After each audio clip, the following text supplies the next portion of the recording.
moving on to the next question. It's regarding international peace. Now every nowadays now now in every now and here we keep hearing about the Israel versus Palestine, how Myanmar has their own civil war going on, and it's now been de-recognized by United Nations.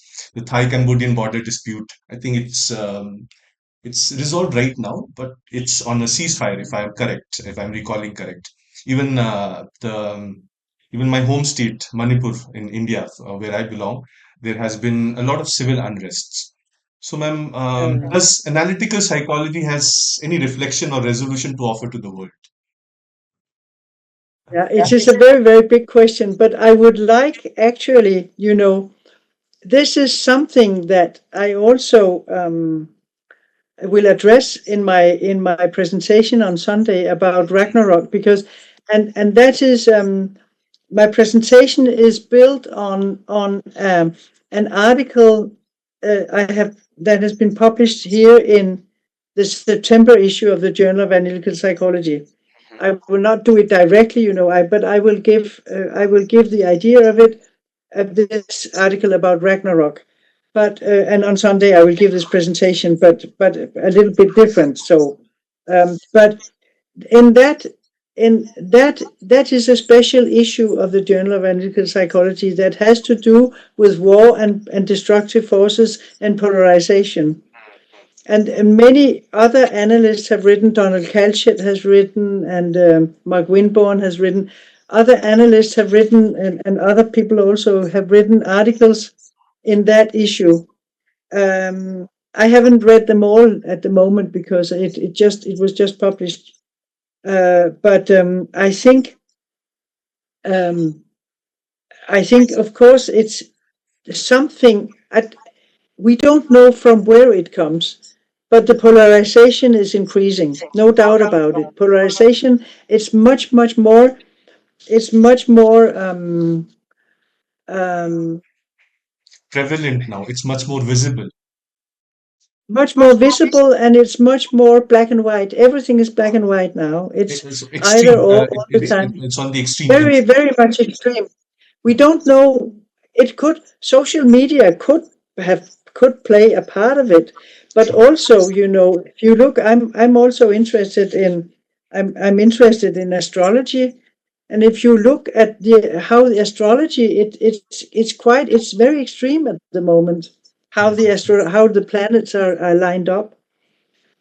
It's very extreme at the moment also, so that could also explain something maybe. Ah, okay. And and we don't really know what it comes from, or how it has come, but for sure also, yeah, I don't really know, but for sure it's really, it's terrible.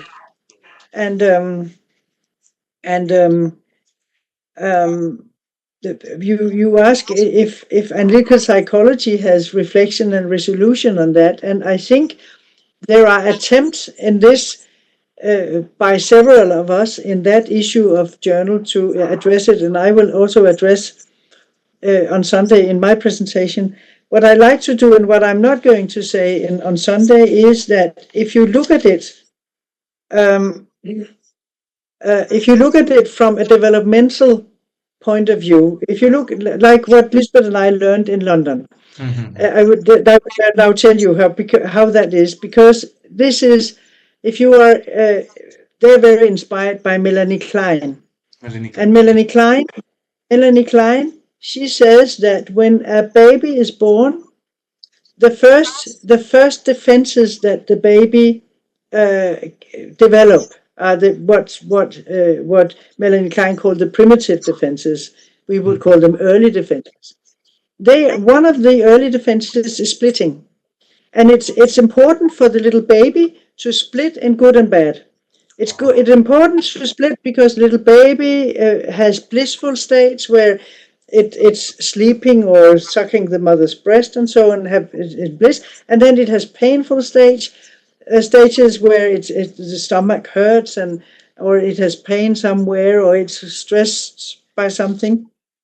So it's important for the little baby to be able to distinguish between good and bad, and good and evil. Another defense is also control. Another defense is denial. Denial is no, this doesn't exist. This doesn't exist. No, no, no. I never did that. It's different from repression. So there are a number of early defense mechanisms. One of them is splitting, which is here the most important. Then the next step and Melanie Klein calls this the paranoid schizoid position.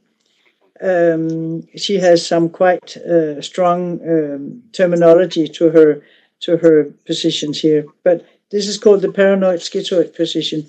Then what happens is that the baby moves from that to the depressive position, and that also is a strong word for that because it's actually a very good position.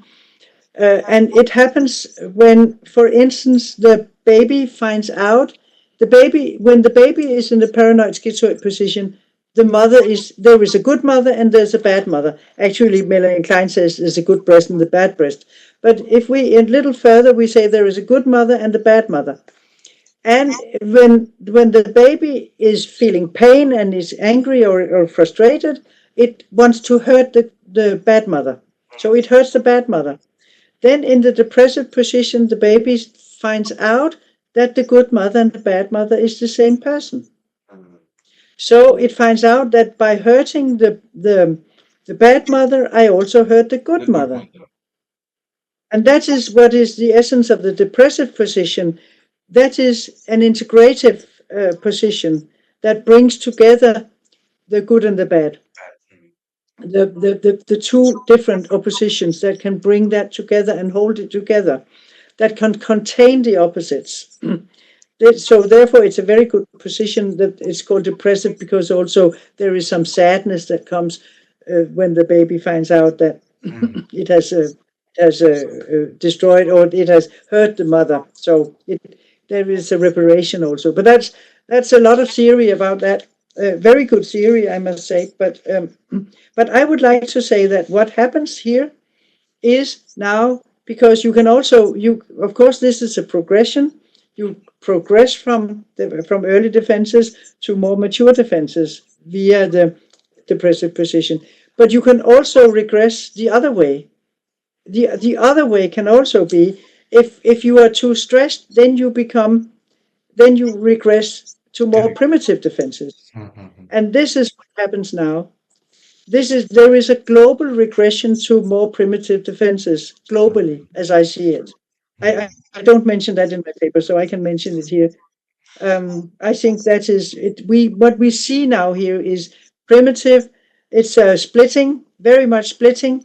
It's denial. This never happens. No, no, no. It's not like that. There is so much denial around.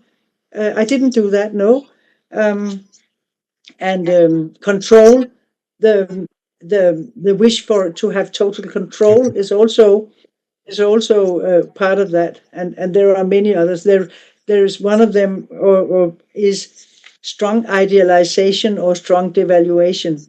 This is also one of the primitive, that you have big idealization and you have big devaluation. That's also what we see uh, around in the world these days. So I think there is a global regression to more primitive defense mechanisms.